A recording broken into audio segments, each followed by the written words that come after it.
Salam saudara yang dikasihi oleh Yahweh.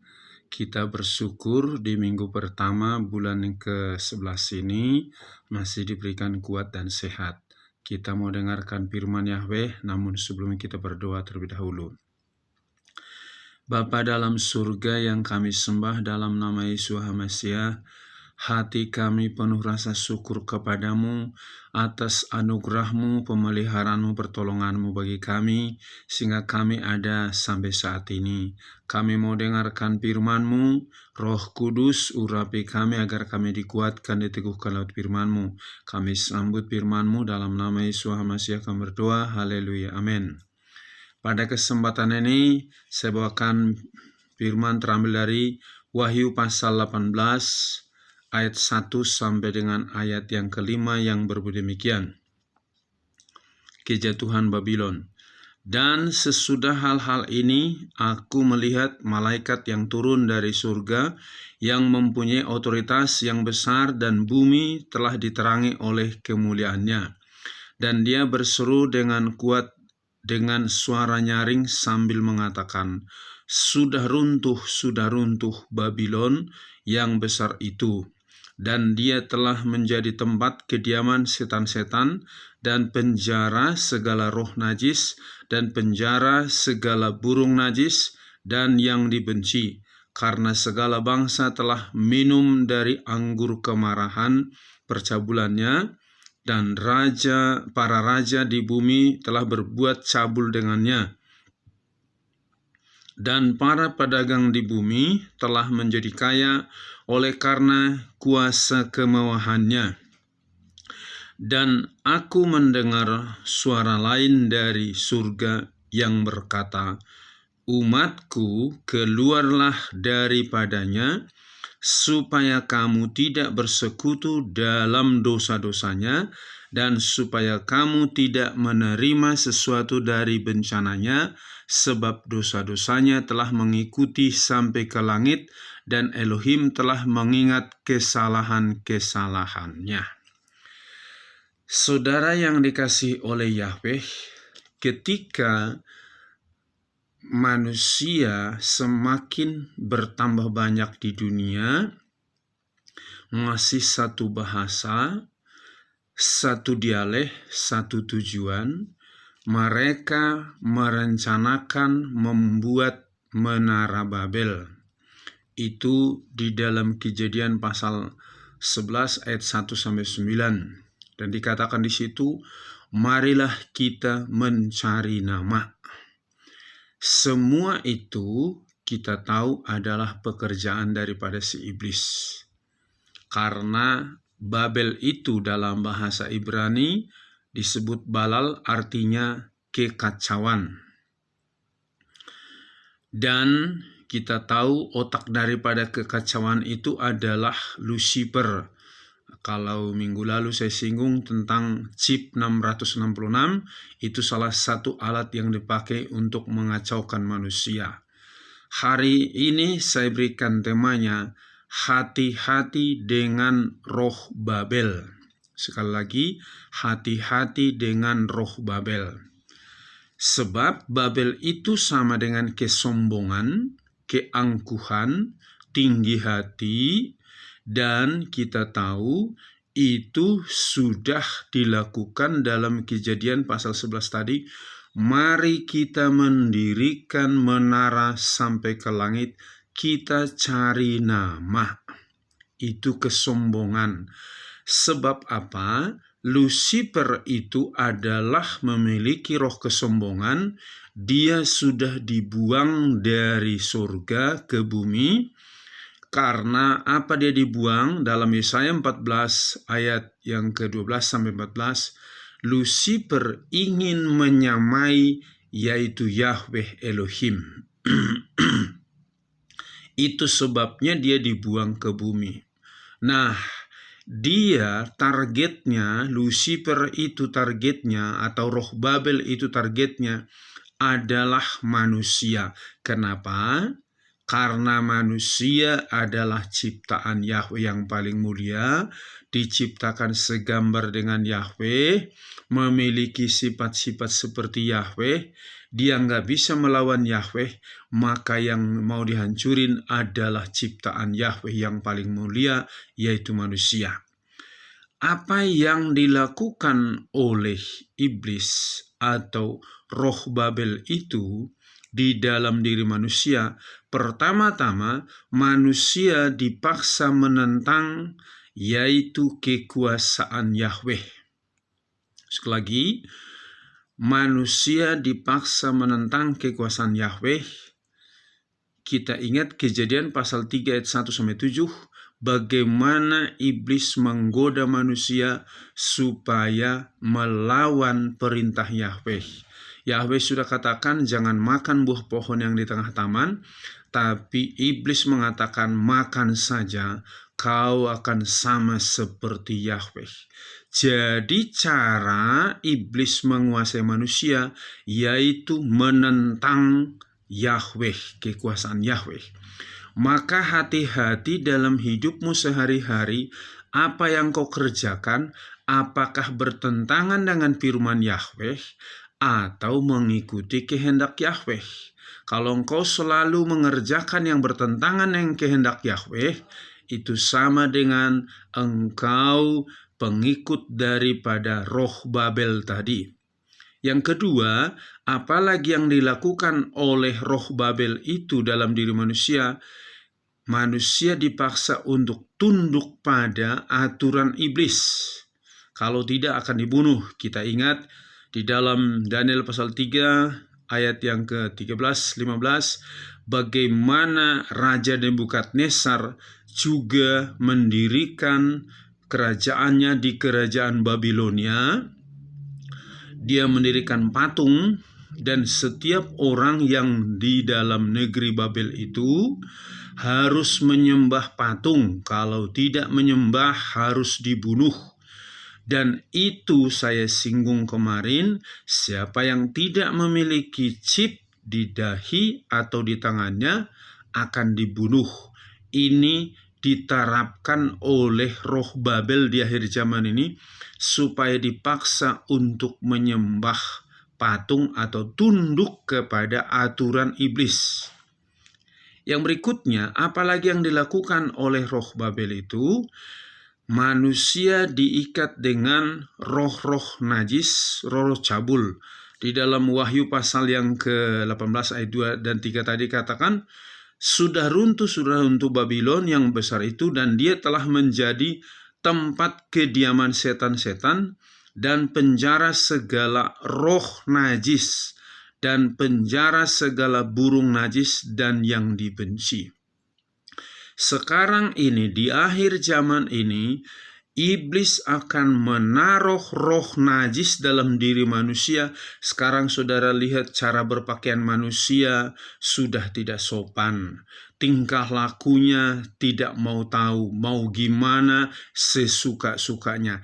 Itu adalah roh Babel, roh cabul yang selalu memamerkan dirinya.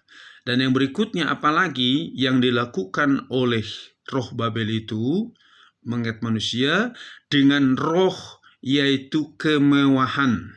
Sekali lagi, mengikat manusia dengan roh kemewahan. Dalam Wahyu 18 ayat 11-13 dikatakan demikian. Dan para pedagang di bumi menangis dan berduka cita atasnya, karena tidak ada seorang pun yang membeli lagi barang-barang mereka, yaitu barang-barang emas, perak, dan batu permata, dan mutiara, dan kain lenan halus, dan kain ungu, dan sutra, dan kain merah tua, dan segala kayu yang harum, dan berbagai barang dari gading, dan berbagai barang dari kayu yang sangat berharga, dan tembaga, dan besi, dan pualam, dan kayu manis, dan dupa, dan minyak wangi, dan kemenyan, dan anggur, dan minyak, dan tepung halus, dan gandum, dan binatang-binatang beban, dan domba-domba, dan kuda-kuda, dan kereta-kereta kuda, dan tubuh serta jiwa manusia. Saudara lihat di sini, roh Babel itu menanamkan dalam diri manusia untuk menonjolkan kemewahan, berpakaian yang serba wah, penampilan serba wah. Itu roh Babel semua. Maka waspadai dari roh Babel itu. Ketika Tuhan Yesus datang ke dunia ini, dia dari raja di atas segala raja, mengambil rupa seorang hamba. Dia melayani, bukan untuk dilayani. Tetapi roh Babel itu senang dilayani, senang dihormati, maka roh Babel itu menonjolkan gila hormat. Makanya banyak orang kalau tidak dihormati jadi gila dia, marah-marah dia, tersinggung dia, dan segala macam. Itu roh Babel, maka lepaskan dirimu dari roh Babel itu.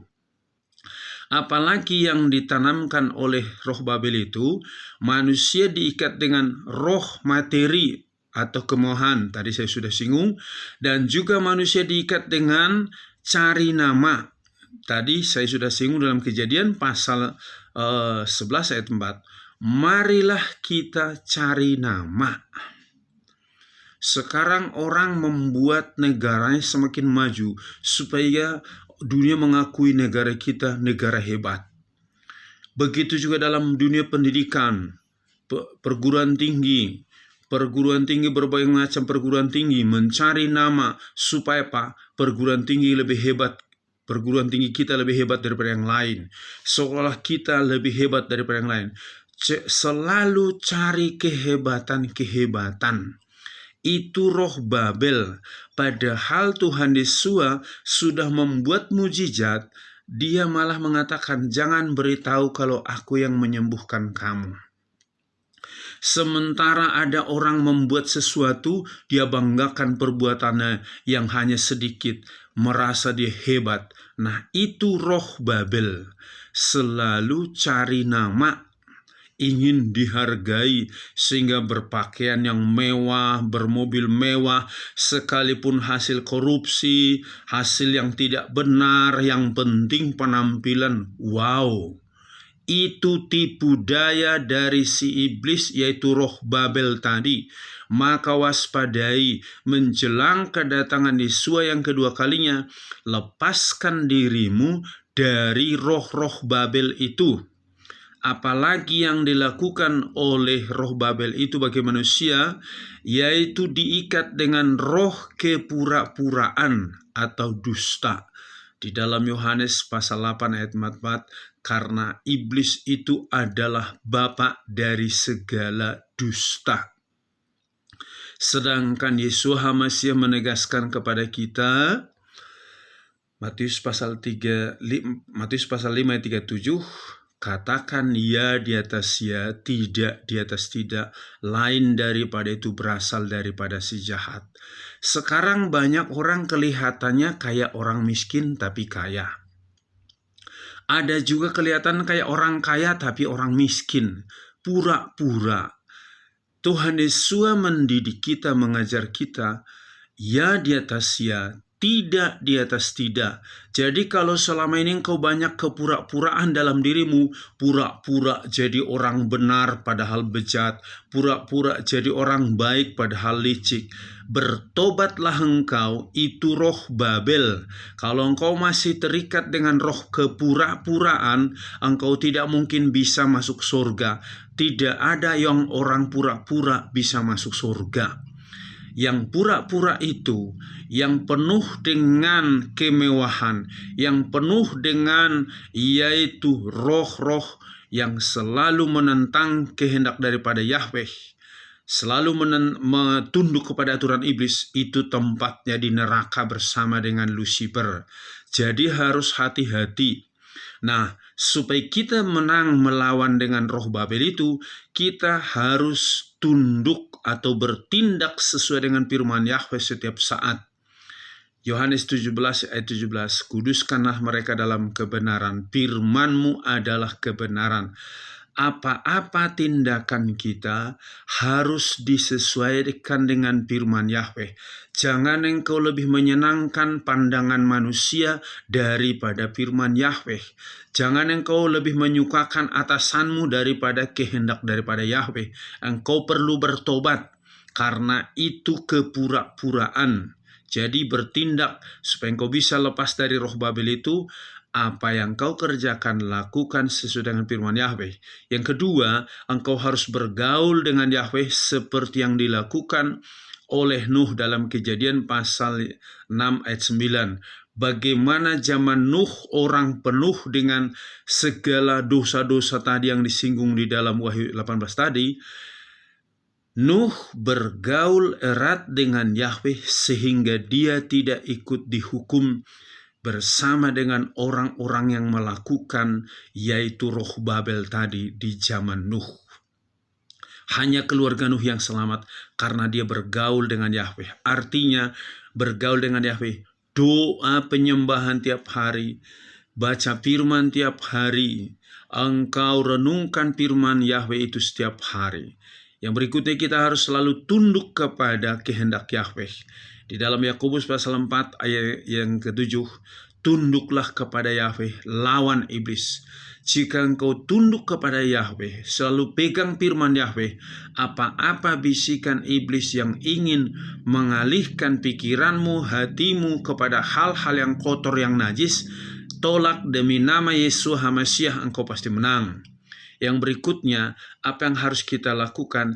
Kita harus selalu bersandar kepada Roh Kudus. Di dalam Yohanes 14 ayat 24, aku telah memberikan penghibur, yaitu Roh Kudus kepadamu, dan dia akan mengingatkan kamu, mengajari kamu segala sesuatu yang aku sampaikan kepadamu. Kehadiran Roh Kudus itu membuat kita menang melawan segala roh Babel, sebab roh Babel itu atau roh iblis itu roh kegelapan, Roh Kudus adalah roh terang. Di mana ada terang, tidak mungkin gelap bisa masuk.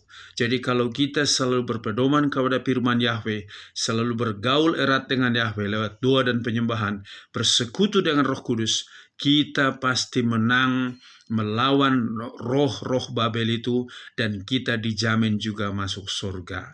Amin. Sampai di sini firman Yahweh, kita berdoa. Bapa dalam surga yang kami sembah dalam nama Yesus HaMasiah, hati kami penuh rasa syukur kepadamu atas anugerah-Mu melalui firman-Mu. Kami dikuatkan, diteguhkan kembali supaya kami lepas daripada ikatan roh-roh Babel itu, dan kami mempersiapkan diri untuk menyambut kedatangan Yesus HaMasiah yang kedua kali, sebab Engkau sudah sediakan tempat yang mulia bagi kami. Berkati setiap anak-anak-Mu Bapa, supaya imannya kuat teguh dan selalu bersandar kepada firman dan Roh Kudus. Berkati bapak-bapak, ibu-ibu, pemuda, remaja, juga anak-anak. Berkati seluruh hamba-hamba-Mu, persatukan semua. Bangsa dan negara kami jagai semua. Terpuji-pujilah nama-Mu. Di dalam nama Yesus HaMasiah kami berdoa. Haleluya. Amin. Salam. Yahweh berkati.